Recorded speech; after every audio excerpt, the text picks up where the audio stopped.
dia. Estamos iniciando mais um culto online de adoração. Quero começar esse culto lendo 2 trechos da Bíblia. Um fica em Salmos 148, 13. Louvem todos o nome do Senhor, pois somente o seu nome é exaltado. A sua majestade está acima da terra e dos céus. E o outro trecho que fica em Salmos 118, 29. Deem graças ao Senhor, porque Ele é bom.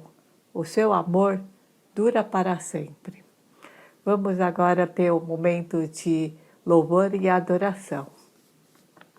Olá pessoal, estamos aqui reunidos mais uma vez online, que a gente possa estar juntos, unidos espiritualmente, cantando o louvor de hoje. Temos várias músicas e a primeira é Eu Me Alegro 20.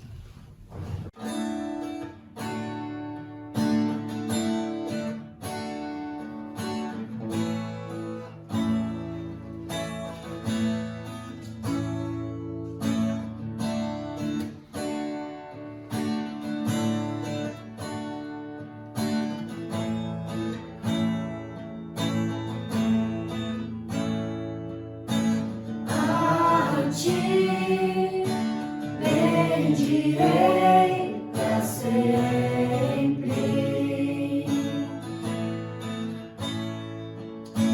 Em ti confiarei, Senhor.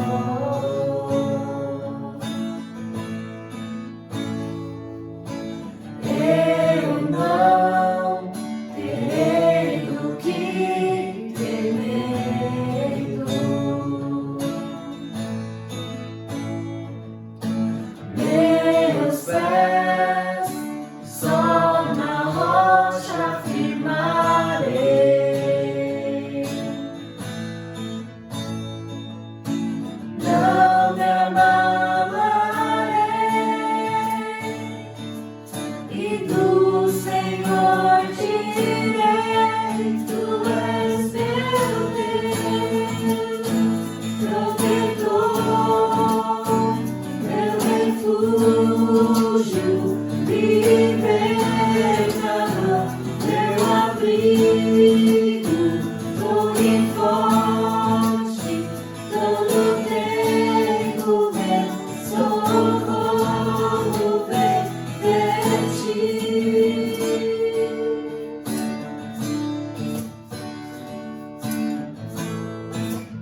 graça excelsa de Jesus, perdido me encontrou,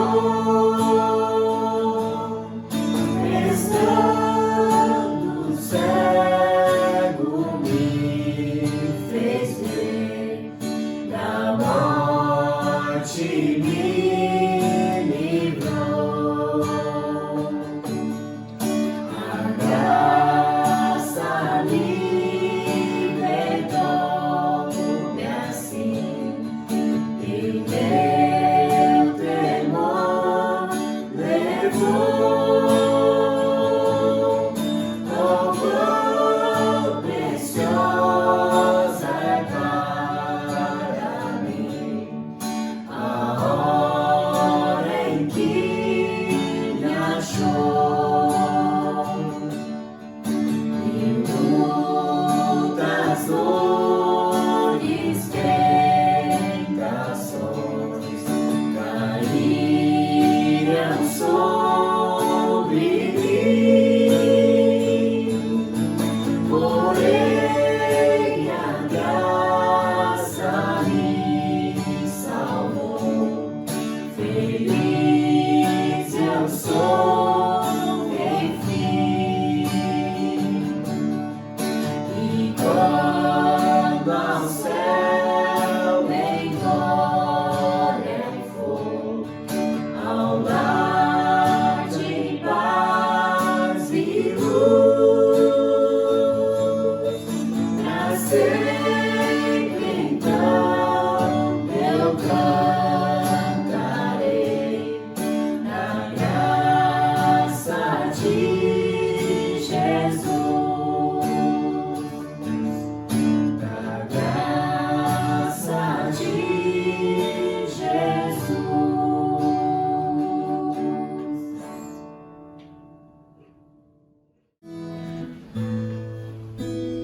A próxima música é Tu És Soberano. Essa música fala a essência do nosso Deus, né? Deus, ele é tão soberano e tão tremendo, só que mesmo assim ele nos amou e elevou a gente para ficar junto com ele. Então vamos cantar essa música com muita gratidão.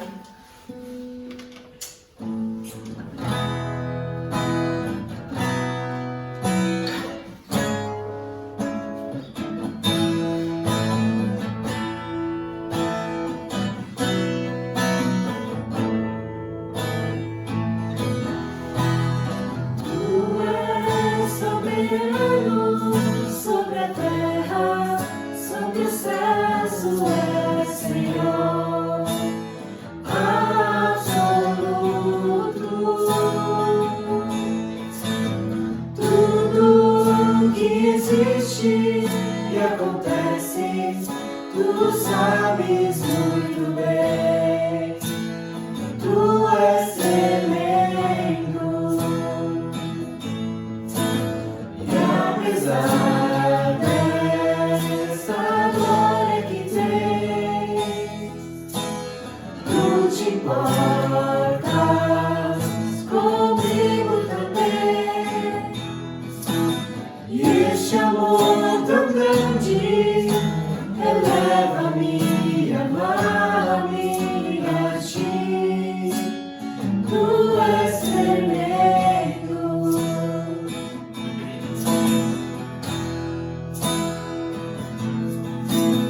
Tu és soberano sobre a terra, sobre os céus, tu és Senhor absoluto. Tudo que existe e acontece, tu sabes muito bem. Tu és tremendo. E apesar desta glória que tens,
alegria de toda a terra.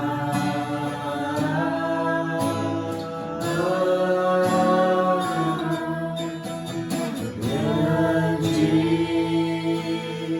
é o Senhor em quem nós temos a vitória, quem nos ajuda contra o inimigo. Por isso diante dele nos prostramos.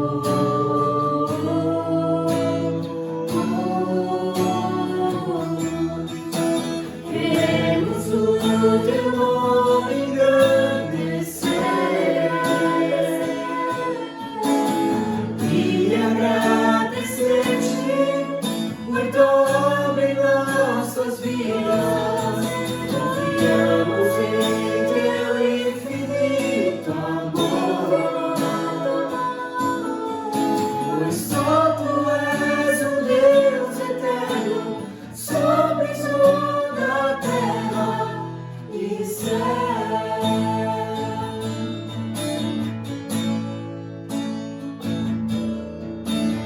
Grande é o Senhor e muito digno de louvor, na cidade de nosso Deus, o santo monte. A alegria de toda a terra.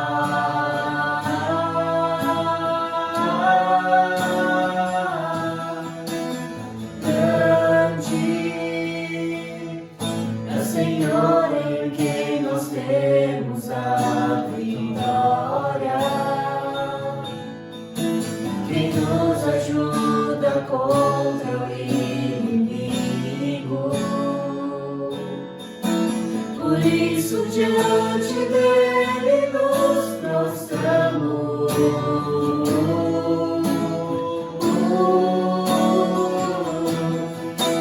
Queremos o teu nome engrandecer e agradecer-te por toda em nossas vidas.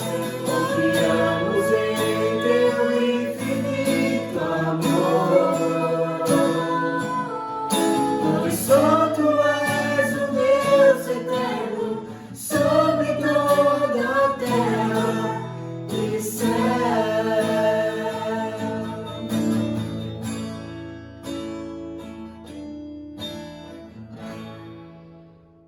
Vamos orar? Querido Deus, muito obrigado, Senhor, porque o Senhor é bom e a sua misericórdia dura para sempre. Obrigado porque o Senhor tem cuidado de cada um de nós, mesmo com essa pandemia que está tendo, Senhor. O Senhor nunca deixou de cuidar de cada um de nós. Obrigado, Senhor, porque o Senhor tem abençoado cada um de nós e que realmente podemos ser chamados de filho de Deus. Obrigado porque o Senhor enviou Jesus Cristo para morrer por nós e que realmente o Senhor tem perdoado todos os nossos pecados, Senhor Pai. Obrigado porque temos esse livre acesso, Senhor Pai, para estar louvando a Ti, estar realmente buscando a Ti, Senhor Pai, em qualquer momento, em todo momento. Obrigado, Pai, pelo esse privilégio, Senhor Pai, de mais uma vez assistir o culto, Senhor, mesmo estando em nossas casas, Senhor. Obrigado porque com essas tecnologias, Senhor, podemos ter esse acesso de estar realmente ouvindo mais a Tua palavra. Queremos entregar o culto em Tuas mãos. Senhor, vem falar, Senhor, através do pastor Daniel, para que possamos estar de coração aberto, Senhor, para ouvir, para poder guardar nos nossos corações, para poder a gente aplicar na nossa vida diária, Senhor Pai. Entrega, Senhor, esse culto em Tuas mãos e agradecemos, em nome de Jesus. Amém, Pai. Vamos agora fazer a leitura bíblica que está no livro de 1 João, capítulo 3, 1 a 10. 1 João, capítulo 3, 1 a 10. Vejam como é grande o amor que o Pai nos concedeu, sermos chamados filhos de Deus, o que de fato somos.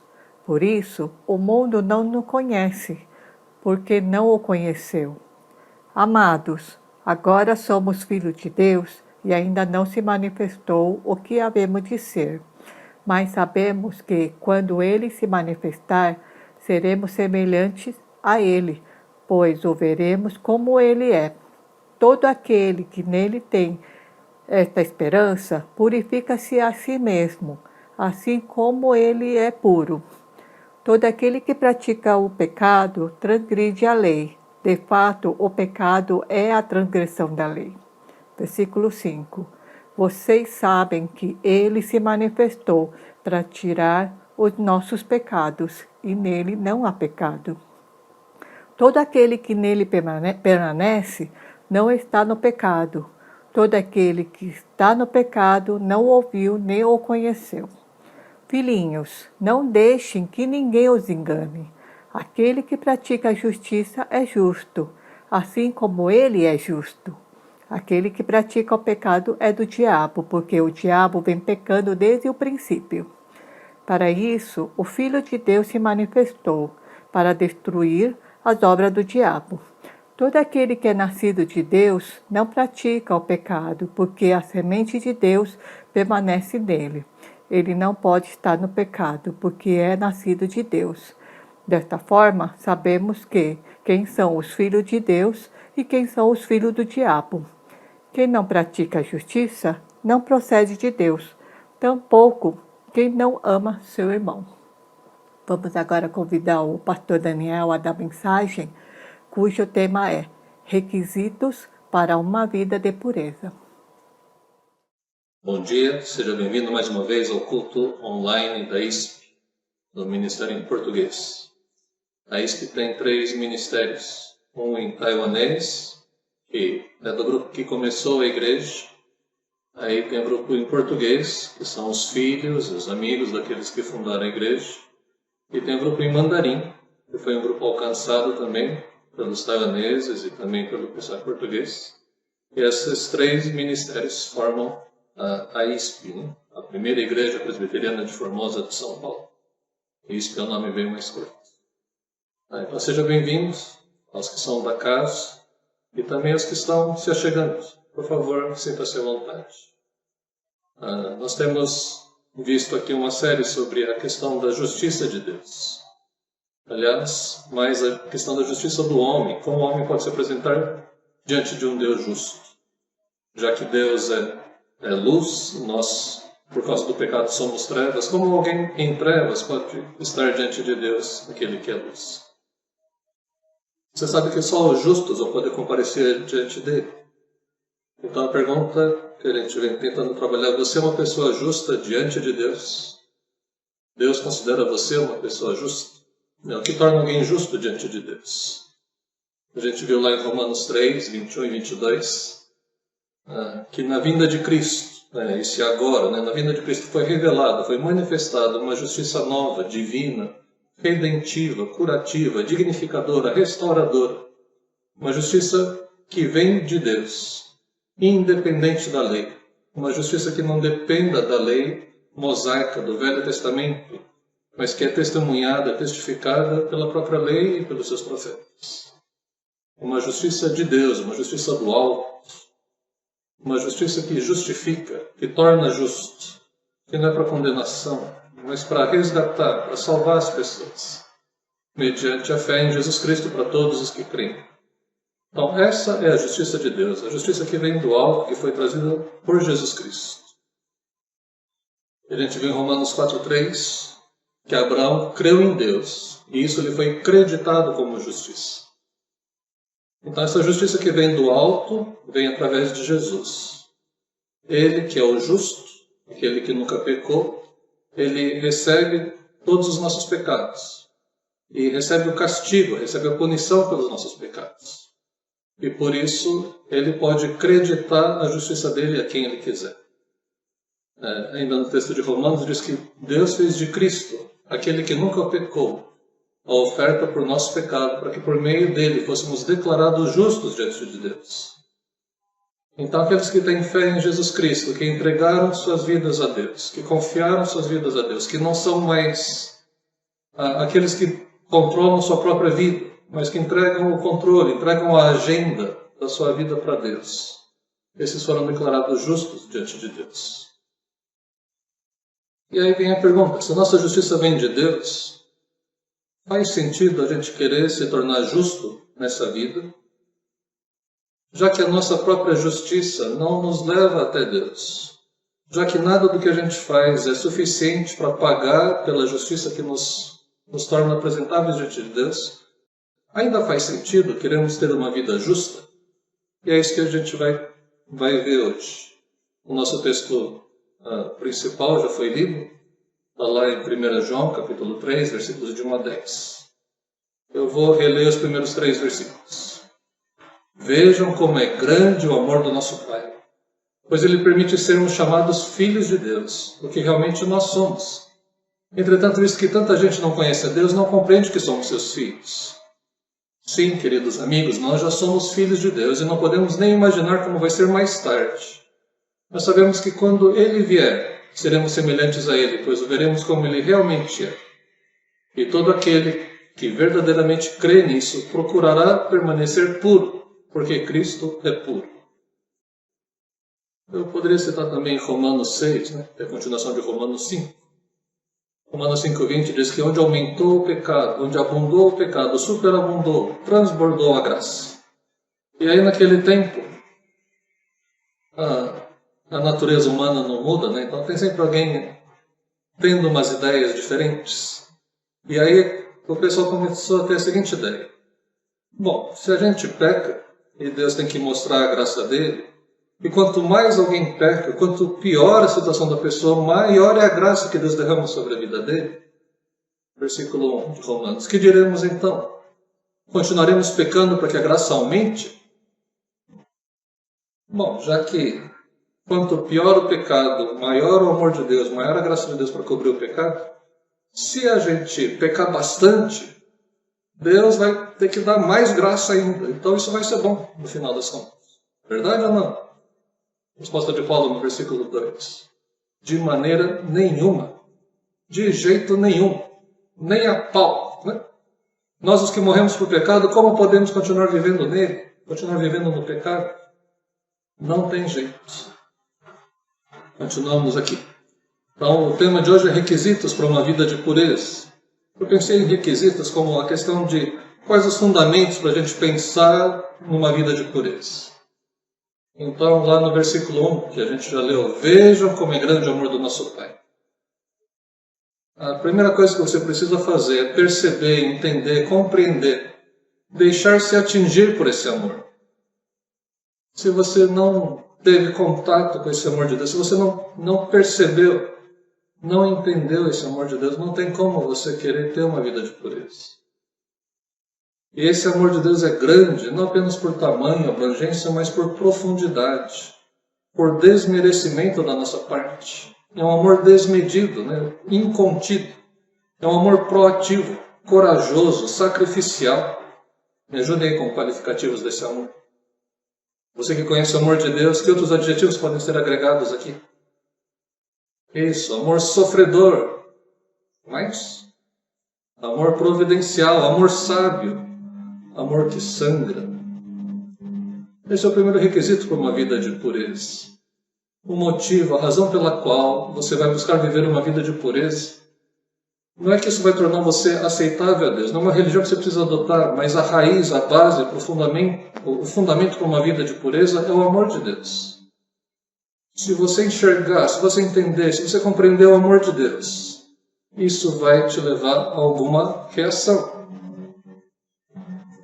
Ele continua dizendo, Como que é grande o amor do nosso Pai? Pois Ele permite sermos chamados filhos de Deus, que realmente nós somos. Entretanto, visto que tanta gente não conhece a Deus, não compreende que somos seus filhos. É um amor que adota um filho.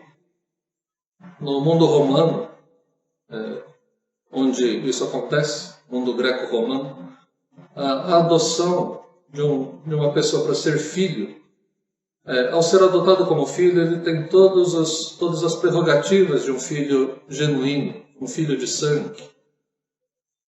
É uma escolha de alguém por alguém amado. Eu vou fazer dele meu filho. Não sei se você já cogitou adotar um filho.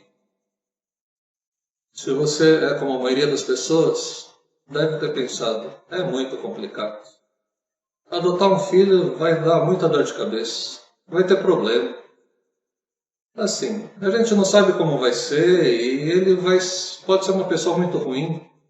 Pois é. Esse mesmo sentimento que você tem pode até ter passado pela cabeça de Deus, mas ainda assim Ele escolheu adotar como filho um monte de gente. Inclusive gente como você e como eu. Quem você permitiria dizer seu filho? Se dizer seu filho? Não sei. Talvez quem é mais jovem olha para aquela criança bonitinha, né? Que é risonha, que é esperta, e fala, aquela lá queria que fosse minha filha. Aquele que eu queria que fosse meu filho. Mas depois, alguns pais até se envergonham dos seus filhos. Ou o que é mais comum, os filhos se envergonham dos pais.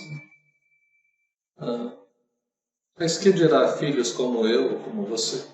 Será que Deus fica contente por ter adotado a gente como filho? Pois é, esse é um dos sinais do grande amor do nosso Deus.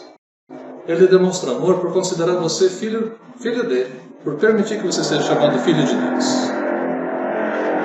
Então, nossa relação com o Pai tem essa adoção filial, um aspecto legal de adoção. Somos filhos por adoção. E, especialmente, o apóstolo João fala muito, o termo para filhos é tekine. É a ideia de criança, assim, é criatura, aquele que saiu de você. Tem a ver com a vida, de ter nascido de você. E a nossa relação com o Pai também tem a ver com aquilo que seremos no futuro. Seremos semelhantes a Ele, seremos semelhantes ao Filho dele. Hoje temos Santa Ceia, memorial do sacrifício de Jesus, o Cordeiro que foi imolado em favor dos pecadores. Versículo 2 diz assim, sim, queridos amigos, nós já somos filhos de Deus. Filiação não é apenas um título, mas um fato. Então João usa esse termo, pequeno, de criança. E o 2b diz, sabemos que quando Ele vier, seremos semelhantes a Ele, pois o veremos como Ele realmente é. O versículo 2b diz assim, que a gente vai ver a Jesus na sua segunda vinda. E quando nós o virmos, aí vamos entender quem realmente Ele é. E aí nós vamos nos tornar semelhantes a Ele. Interessante essa sequência, né? E continuando, no versículo 3, diz que o amor de Deus deve ser correspondido. Diz aqui o texto, todo aquele que nele tem esta esperança de encontrar com Jesus e se tornar semelhante a Ele. Todo aquele que nele tem essa esperança purifica-se a si mesmo, assim como Ele é puro. E observe que João não está pedindo para que os cristãos sejam puros. Não está ordenando para que sejamos puros. João não pediu e não mandou, ele só está afirmando um fato. Todo aquele que tem essa esperança de encontrar com Jesus e se tornar semelhante a Ele. Todo aquele que tem essa esperança de ser não apenas filho de Deus, nascido de novo, adotado na família mais importante do universo, mas que seja parecido com o filho primogênito da família, Jesus. Esse purifica-se a si mesmo. E não é pureza cerimonial, como os judeus estavam acostumados, mas pureza moral. E continuando nesse texto, a gente vai ver que Jesus se manifestou para tirar os nossos pecados. Versículo 5, vocês sabem que Ele se manifestou para tirar os nossos pecados, e nele não há pecado. Eu acho que eu li todas as versões em português, para ver se mudava esse verbo tirar. Mas todas as versões que eu li, acho que todas, usam o mesmo verbo, tirar. Aí eu fui procurar no original. Tirar é tomar sobre si e carregar. mover do lugar, retirar o que estava preso a alguma coisa, remover, tirar a força, tirar dentre os vivos. Como a gente tem visto, Deus não poderia vir para desconsiderar o nosso pecado. Então Jesus não veio para dizer, olha, eu vou resolver o problema, não se preocupa mais, faz de conta que vocês não têm pecado. Faz de conta que os pecados não existem. Não, ele veio para arrancar os pecados, para remover, veio para fazer morrer os nossos pecados.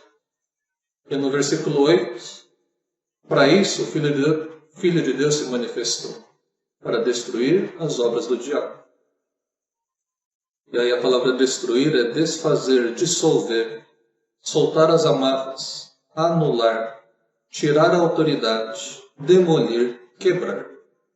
Então Jesus veio para fazer essas coisas, tirar a autoridade de Satanás sobre a sua vida, tirar as amarras, soltar as correntes do diabo. E aí, como quarto item, queria ver a questão da malignidade do pecado. O quanto o pecado ofende, o quanto o pecado é incompatível com Deus e, por causa disso, com a natureza do cristão. Versículo 4. Todo aquele que pratica o pecado transgride a lei. De fato, o pecado é a transgressão da lei. Lembra, não é que a lei não vale mais. Ela simplesmente não é capaz, por ela mesma, de nos purificar, de nos livrar do pecado. A lei, ela aponta para dizer o que é pecado, o que está errado, o que afasta de Deus. Mas seguir a lei não nos torna aceitáveis a Deus. O pecado continua sendo transgressão da lei. Aqui não está escrito o pecado era a transgressão da lei, o pecado hoje é a transgressão da lei.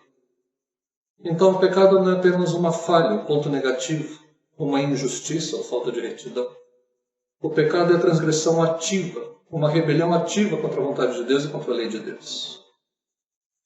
Quando fala contra a lei, a palavra grega é anomia. Nomos é lei e o a é não, né? Então não lei. Então seria contra a lei ou sem lei. E é interessante que lá em 2 Tessalonicenses, capítulo 2, versículo 3, diz assim, ninguém de modo nenhum os engane, porque isto não acontecerá, sem que primeiro venha a apostasia e seja revelado o homem da iniquidade, o filho da perdição, o qual se opõe e se levanta contra tudo que se chama Deus ou é objeto de culto, a ponto de assentar-se no santuário de Deus, apresentando-se como se fosse o próprio Deus. O anticristo é chamado de o homem da iniquidade. Adivinha qual o original dessa palavra iniquidade, do homem da iniquidade? Anomia. É esse daqui. É aquele que é contra a lei. Aquele que é anti-lei. Aquele que não quer saber da lei. O segundo aspecto dessa malignidade do pecado está no versículo 6.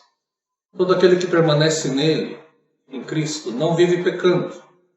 Todo aquele que vive pecando não o viu, nem o conheceu. Vamos ler juntos esse versículo em voz alta, por favor.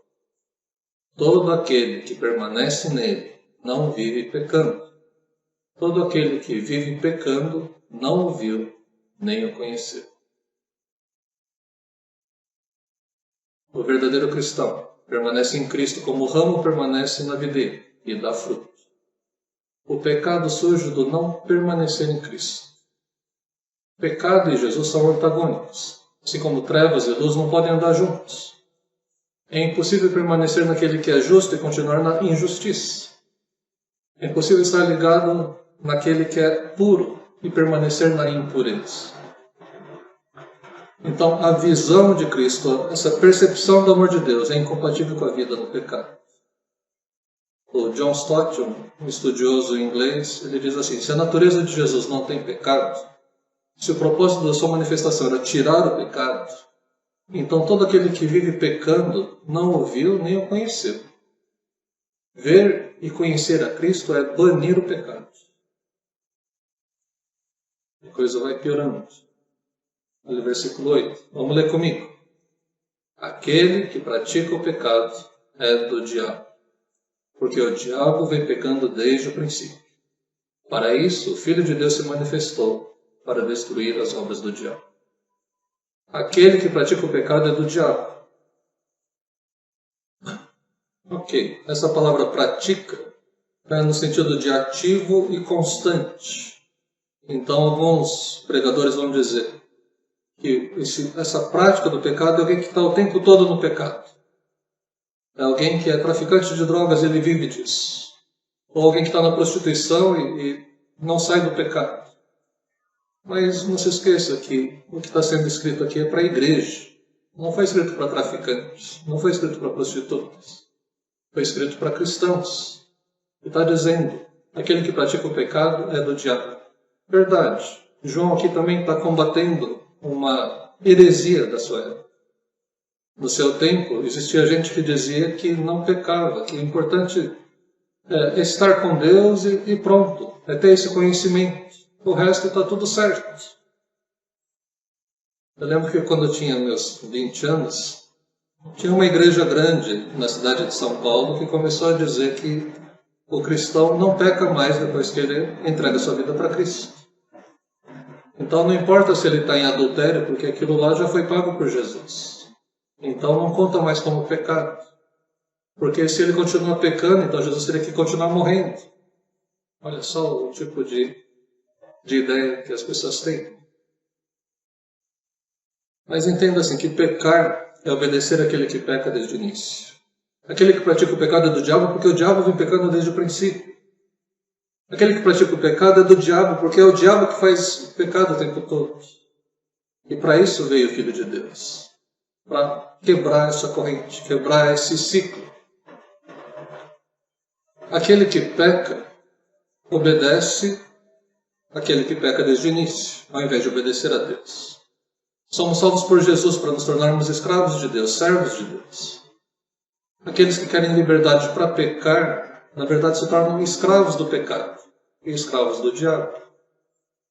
E para isso Jesus se manifestou, para quebrar, para destruir, para acabar com essas correntes que escravizam ao pecado e ao diabo. Eu vou falar uma frase que pode soar estranha. Você sempre vai ser escravo. Você sempre vai ser escravo. Só que você tem a oportunidade de escolher a quem você vai servir. Se a Deus ou se ao diabo. Diabo, o mundo, a carne. Porque não existe o campo da neutralidade. Você dizer que não vai servir a ninguém é o mesmo pecado do diabo, de rebelião contra Deus. Não servir a ninguém é servir a si mesmo, é adorar a si mesmo. É se desconectar de Deus, que é rebelando contra o senhorio de Deus. Aquele que pratica o pecado é do diabo. Versículo 9. Todo aquele que é nascido de Deus não pratica o pecado, porque a semente de Deus permanece nele. Essa é a primeira parte do versículo 9. Filhos de Deus não vivem na prática do pecado. Por quê? Porque temos um DNA diferente. Nossa natureza morreu. Eu morri e ressuscitei com Jesus. As coisas antigas já passaram, eis que tudo se fez novo. Assim que está escrito lá em 2 Coríntios. Temos uma semente de Deus, e essa semente de Deus permanece na gente. Continuação do 9. Ele não pode estar no pecado porque é nascido de Deus. A semente é de Deus e o nascido é de Deus. Se fosse do diabo, ele podia continuar no pecado, mas ele é nascido de Deus. Aqui eu vi um comentário interessante. O diabo nunca deu a luz a ninguém, ele nunca criou nada. O diabo, na verdade, não teria direito a ter filho nenhum. Mas as pessoas se tornam filhos dele porque escolheram se tornar filhos dele. Foram adotados por ele. Ou, pior, adotaram o diabo como pai. Porque o diabo é o pai da mentira, porque o diabo é o pai do pecado. Então, aqueles que mentem, aqueles que pecam, eles estão vinculados ao diabo através dessa relação. E o versículo 10 termina dizendo, dessa forma sabemos quem são os filhos de Deus e quem são os filhos do diabo. Você sabe a diferença de filho de Deus e filho do diabo? Presta atenção.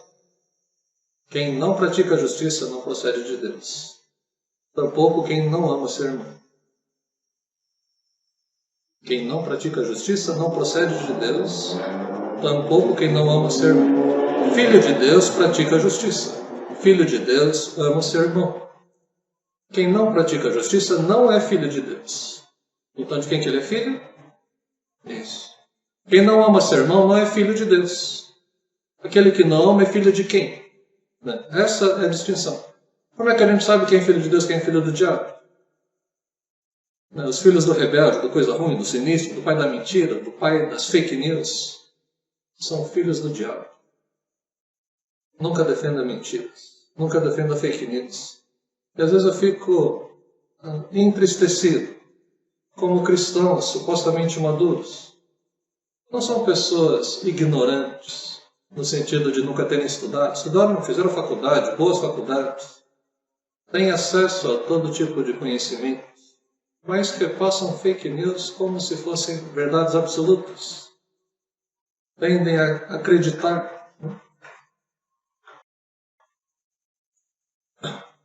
Na igreja, não dá para reconhecer quem é filho de Deus e quem é filho do diabo. Porque a gente canta juntos. A gente ouve a mesma palavra. Às vezes até são líderes ou realizam obras notáveis. Lá em Mateus 7, 21 a 23 diz assim: nem todo aquele que me diz Senhor, Senhor, entrará no reino dos céus, mas apenas aquele que faz a vontade de meu Pai que está nos céus. Muitos me dirão naquele dia: Senhor, Senhor, não profetizamos em teu nome não expulsamos demônios, não realizamos muitos milagres? O que foi a resposta de Jesus? Versículo 23. Então eu lhes direi claramente: nunca os conheci. Afastem-se de mim, vocês que praticam o mal. Adivinha qual que é a palavra traduzida aqui para praticam o mal? É o mesmo do homem da iniquidade. É a anomia. Aquele que não se importa com a lei. Não se importa com a justiça.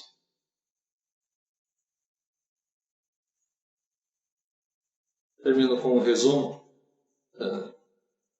Diz assim: se Cristo se manifestou para tirar os pecados e para destruir as obras do diabo, e se quando ele se manifestar pela segunda vez, veremos como ele realmente é e nos tornaremos semelhantes a ele, como podemos continuar vivendo no pecado?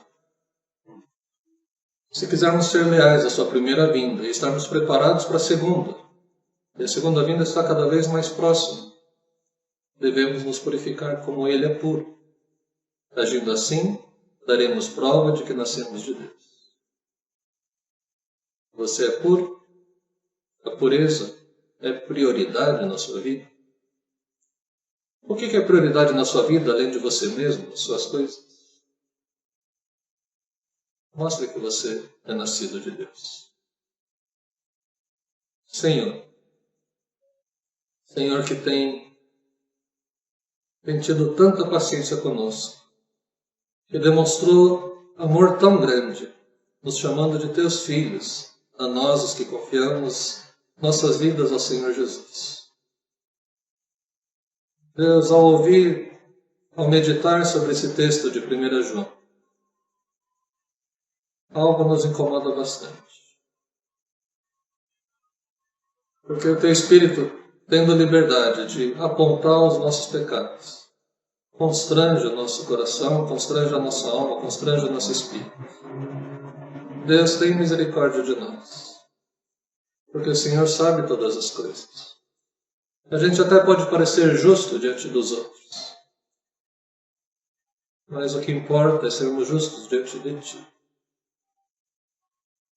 Por isso que o mundo pode não saber que nós somos filhos de Deus, mas o Senhor sabe. Deus, oramos por santidade, uma santidade real, santidade de se afastar do pecado, de viver uma vida de pureza, pureza na área sexual, pureza na área financeira, pureza na área das conversas, das maledicências, pureza, Senhor, na área de verdade e mentira. Oramos, Deus, para que o Senhor purifique os nossos corações. Mais do que isso, Deus, a Tua palavra diz que aquele que tem essa esperança purifica a si mesmo. Então, Deus, que a pureza pessoal, nossa santidade pessoal, possa ser parte importante da nossa agenda. Que as coisas urgentes não borrem, não estraguem, não deixem apagar a pureza que vem do Senhor. Muito obrigado, Deus, pela tua manifestação de trazer a tua salvação, de tirar o nosso pecado e também de destruir as obras do diabo. Oramos, Deus, para aqueles que ainda não tomaram uma decisão de a quem vão servir. Se servem a Deus ou continuam servindo a si mesmos e dessa forma servindo ao sistema desse mundo e servindo ao diabo. Oro, Deus, pedindo que o Senhor nos dê essa clareza e também a convicção de que o Senhor é o melhor mestre, o melhor Senhor a quem podemos ter. Abençoa a vida de cada um, Senhor, com uma decisão consciente e com pureza. Em nome de Jesus. Amém. Bom dia. Vamos ter o nosso momento da ceia do Senhor. Espero que você já tenha preparado aí e tenha perto de você para a gente poder fazer a ceia. Vamos ter um tempo de oração silenciosa. E ao final desse tempo de oração, eu vou orar. E aí, depois da minha oração, eu vou pedir para que alguém da família também faça uma oração. Tá bom? Então, oremos.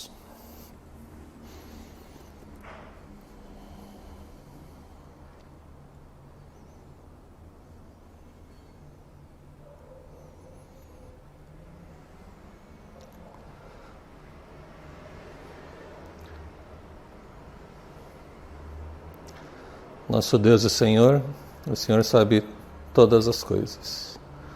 Sabe o quanto a gente luta contra o pecado ou até que a gente nem luta mais. Sabe que está errado, mas continua no erro.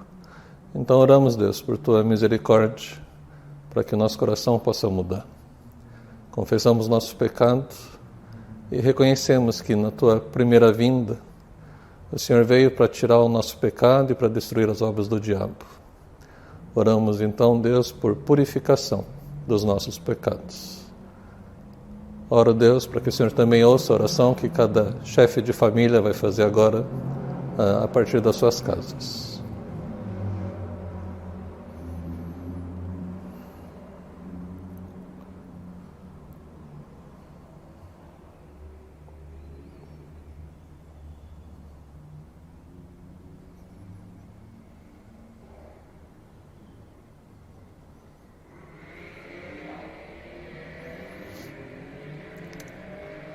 Assim oramos, em nome de Jesus. Amém. Então, depois de 2 meses, a gente vai estar celebrando a Ceia do Senhor. Nesse semestre, a gente vai fazer agora em agosto, deve fazer em outubro, no último domingo de outubro. Dezembro, a gente não deve fazer. E aí, ano que vem, a gente deve fazer nos meses ímpares. Tá bom? Só para você se programar quando a gente está fazendo a nossa ceia. A Bíblia diz que na noite que foi traído, Jesus tomou o pão e agradeceu a Deus. E a gente tem tantas coisas para agradecer a Deus. Mas acho que o motivo principal que Jesus estava agradecendo era por ele poder cumprir a vontade de Deus. E ao cumprir a vontade de Deus, ele estava abrindo um caminho para que você e eu tivéssemos acesso a Deus. Então é com essa gratidão no coração que a gente vai estar comendo o pão agora. Comamos juntos.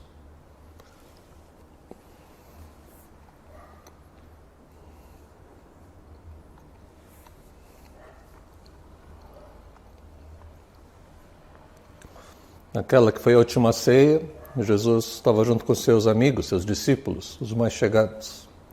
E depois que eles comeram, depois que Jesus já lavou os pés dos seus discípulos, Judas já saiu para trair Jesus. Então ele pega o cálice, diz: esse cálice é a nova aliança feita no meu sangue. Cada vez que vocês comem e bebem, vocês anunciam a morte do Senhor até que Ele venha. Então que a gente possa fazer isso com alegria e ao mesmo tempo com temor, porque é nessa expectativa da segunda vinda de Cristo. É para essa segunda vinda que a gente precisa se preparar, que a gente precisa estar purificado. Façamos isso.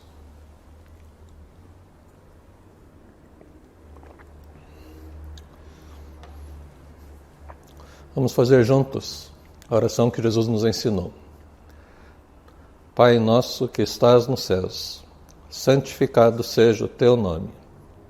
Venha o teu reino e seja feita a tua vontade, assim na terra como nos céus. O pão nosso de cada dia nos dá hoje, e perdoa as nossas dívidas, assim como nós temos perdoado os nossos devedores. E não nos deixes cair em tentação, mas livra-nos do mal, pois teu é o reino, o poder e a glória para sempre. Amém. Que Deus fortaleça seu corpo, sua alma e seu espírito, e que estejamos prontos para nos encontrarmos com Cristo. Deus abençoe. Neste momento vamos ter um momento de oferta, um momento que a gente tem para estar agradecendo e devolvendo nossos dízimos e ofertas. E os dados bancários da igreja estão aqui ao lado. Pode ser feito o depósito ou a transferência bancária. Se você tiver alguma dificuldade para estar realizando, você pode estar entrando em contato com algum presbítero do ministério.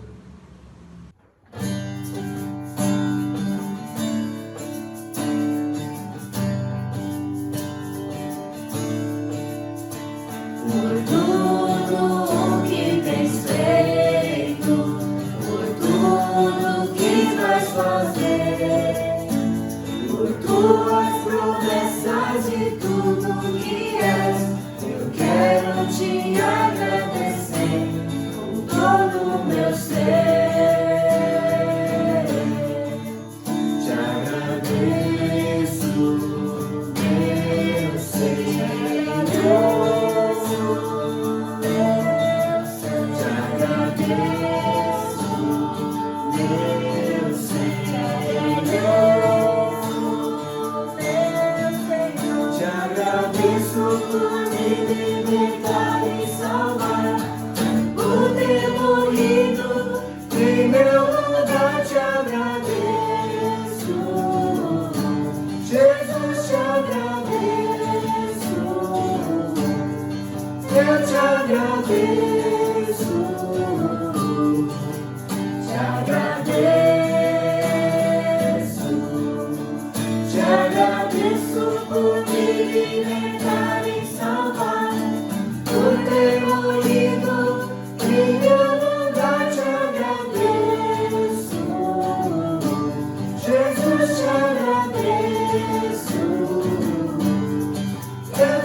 Vamos orar? Senhor Deus, eu te agradeço por esse momento, agradeço porque o Senhor tem nos abençoado, cuidado das nossas famílias e não tem deixado faltar nada. Que o Senhor possa estar se agradando desses dízimos e dessas ofertas, que elas possam ser usadas para estar abençoando outras vidas e engrandecendo o teu reino, Pai. Que a gente possa estar tendo sabedoria de utilizar conforme a tua vontade. Essa é a minha oração e eu te agradeço por tudo, Pai. Em nome de Jesus Cristo, amém.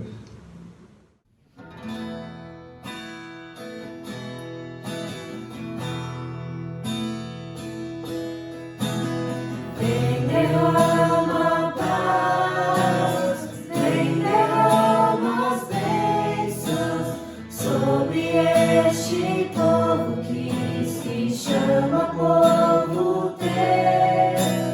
Dá-nos teu amor, dá-nos tua força, para que tentações não venham a nos desviar. E a glória seja dada a ti, pelo que tens feito, pelo que tens feito, pelo que farás em nós, pelo que farás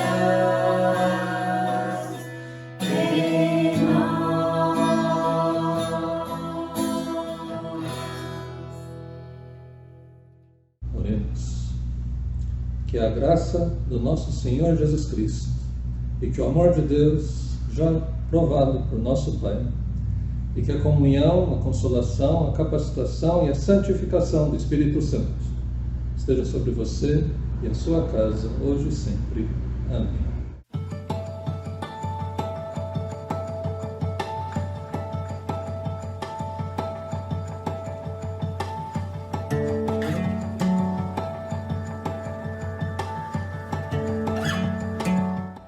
Bom dia, pessoal! Como vocês sabem, falta mais ou menos um mês para chegar o aniversário da ISP, então queria estar convidando todos vocês a estarem participando desse momento tão especial com a gente virtualmente.